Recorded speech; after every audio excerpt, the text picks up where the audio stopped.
A trade rumor just hit the NFL, and Falcons fans need to pay attention.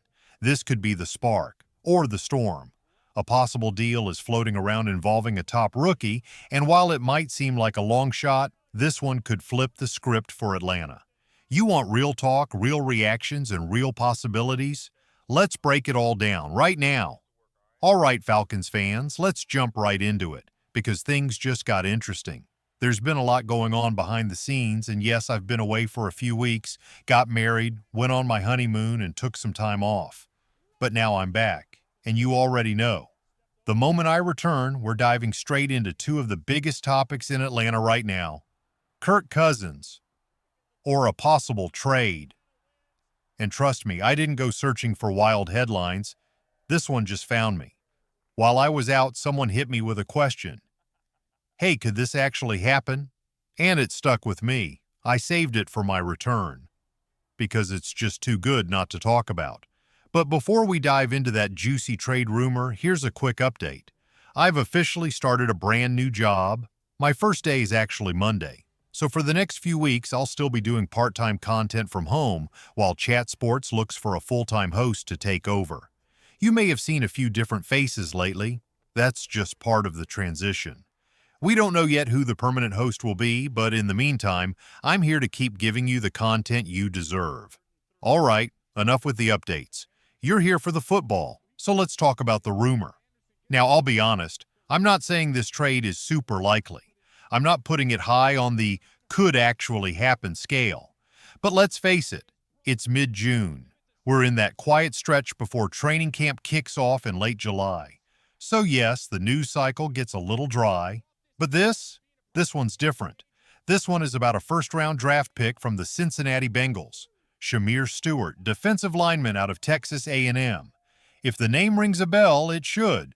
Stewart was one of the most talked-about athletes in this year's draft. Physically, he's a monster, maybe the best all-around athlete in the entire defensive class. We're talking elite strength, elite speed, the kind of traits you can't coach. But here's the thing. Despite all that athletic talent, his college production was flat.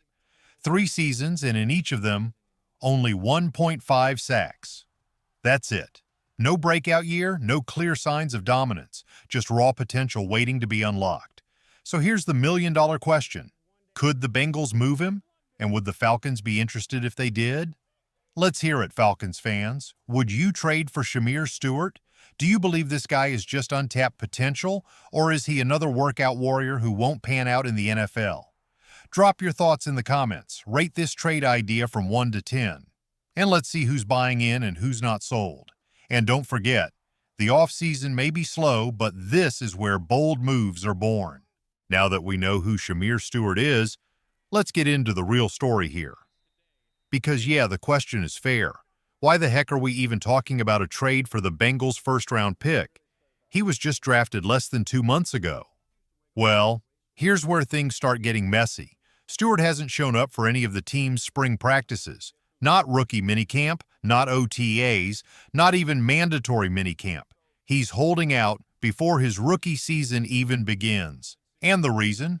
Contract drama, straight-up chaos.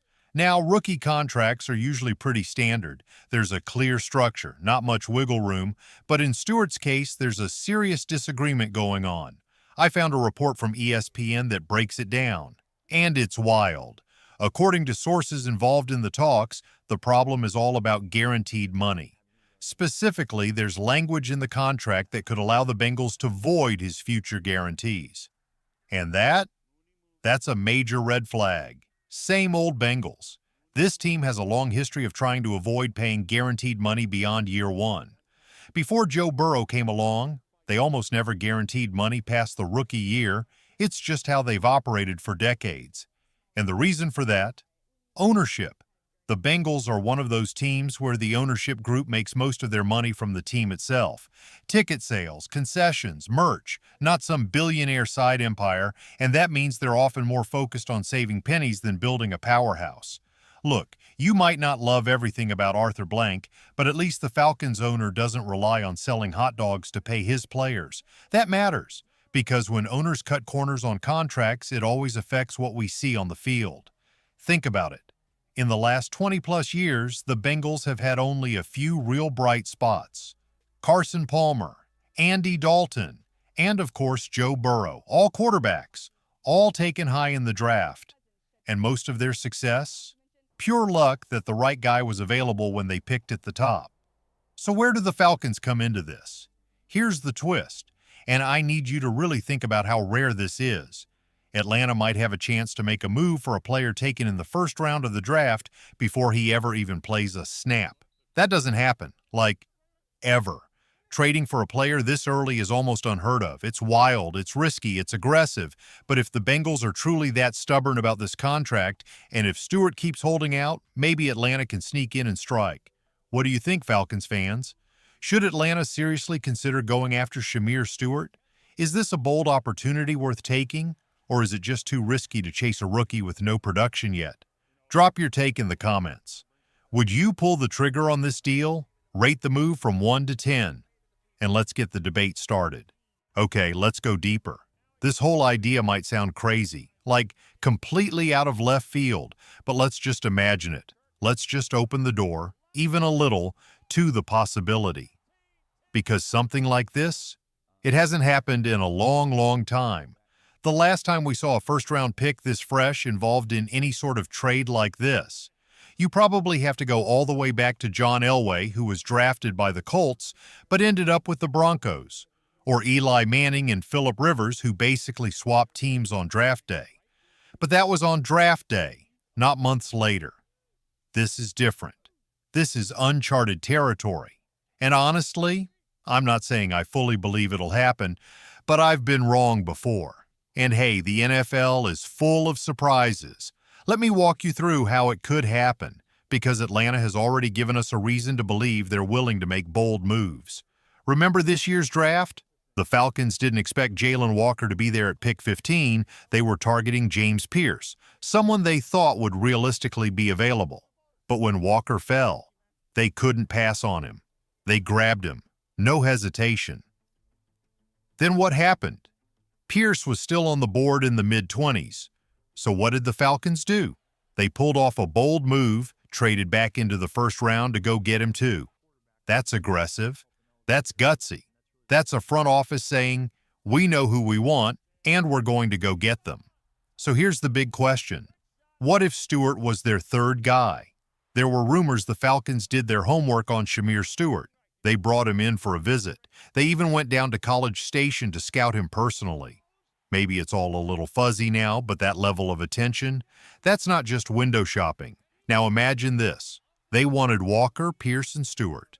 They figured they'd only get one, maybe two. But what if they suddenly have the chance to get all three? It wouldn't even mess up the depth chart. Walker and Pierce are edge rushers, outside linebackers in this 3-4 system. Stewart, on the other hand, would play defensive end. It's not like they'd all be fighting for the same snaps. These guys could fit together. Sure, it still sounds wild because it is wild. Teams never draft someone in the first round and trade them away 3 months later. But Atlanta's already shown they're not afraid to go big. They already pulled off one first-round surprise to get Pierce. And maybe now they go for the trifecta, land all three of their top draft targets. If that's what GM Terry Fontenot wanted on draft night, he might be licking his chops right now thinking, we thought we could only get one. But what if we can get them all? Let's hear from you, Falcons fans. Would you go for all three? Do you think Shamir Stewart was part of the original plan? And if he was, should Atlanta go after him now? Drop your opinion in the comments. Is this dream team worth chasing, or is this too crazy to even consider? Let's talk strategy and see who's buying the hype. All right, now let's really break this down. Atlanta might have gone into the draft thinking, if just one of our top three guys is available, we'll be lucky. Then boom, not just one, not just two, but possibly all three were within reach. They took Walker first, no brainer. Then when Pierce was still sitting there, they made the bold move and traded back into the first round. And now, could Stewart, their possible third guy, be right there for the taking too? Look, I'm not saying this is likely. I'm not putting money on it. But I am telling you, I'm watching this story closely. Not just because of Atlanta, but because the whole Shamir Stewart holdout drama is starting to feel like something big. And now, here's where things get interesting, straight from ESPN. Let's talk timelines, because this saga has some very real deadlines. August 5th. This is the first big one. If the Bengals don't get Stewart signed by then, they legally can't trade him anymore. Period. So if something's going to happen, it has to happen before that date. November 11th, the next major deadline. If Stewart still hasn't signed by then, guess what? He's ineligible to play the entire 2025 season. At that point, his season is officially lost. But here's where it really gets wild. If Stewart decides to sit out the whole year, he could re-enter the 2026 NFL Draft, and every single team would have a shot to draft him. Except the Bengals. That's right. They'd lose him for nothing. Now, don't get it twisted. If he tried to go back to college or play in another pro league, the Bengals would still hold his rights. But it's clear, both sides are stubborn and dug in deep. The Bengals are saying, we don't want to guarantee your future money if you ever get suspended. And Stewart, he's saying, I'm not backing down. And to be honest, at this point, I don't think he will. So, what if it really does get to the point where a trade becomes the only way out? Let's talk about the Falcons again. They've already used a lot of their draft capital. They don't have a first-round pick next year. They're even missing their fifth-rounder too. So even if they wanted to jump in, they're a little short on ammo, and that makes the deal tough. Honestly, a team like Chicago might have a better shot. The Bears need pass rush badly. That's a team I'd keep an eye on too. But there's still this little voice in my head that keeps saying, what if this was always part of Fontenot's vision? What if he thought, hey, I might only get one of these three guys, but I'm going to try to get them all. He already made one aggressive move to go get a guy he loved, and maybe now he's staring at the board thinking, I'm just one more piece away from finishing the puzzle. Now, yes, the Bengals will probably want a first-round pick in return, and no, Atlanta can't offer that right now. So a deal would be tricky. But crazy things happen when desperation and stubborn ownership collide. And let's be real. The Bengals front office has never exactly been known for smart management. They've hit home runs with Joe Burrow and Jamar Chase, no doubt. But outside of a few great picks, their reputation is chaos and cheapness. And that's why this whole thing even exists in the first place. So yeah, we'll keep watching. It's a long shot, but it's also a storyline that refuses to go away. And hey, be grateful my first video back from wedding and honeymoon wasn't about Kirk Cousins. We'll probably save that drama for next week. All right, Falcons fans, now it's your turn. Do you think the Falcons should try to pull this off? Is Shamir Stewart worth the risk? Could this be the final missing piece of the draft puzzle? Drop your take in the comments right now. Would you trade future picks for Stewart, or is this one moved too far?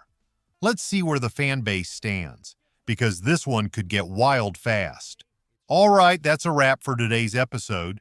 But before I go, I just want to say this. But now, I'm back. And even though I've started a new job, I'm not leaving y'all hanging. Over the next few weeks, I'll still be dropping videos, right here from my kitchen, just to make sure Falcons Nation stays covered with your daily dose of breaking news, drama, and bold takes. So stick with me. It's going to be a fun ride. Now it's your turn. Hit those comments and tell me. Should the Falcons go after Stewart, or is this a move we should leave alone?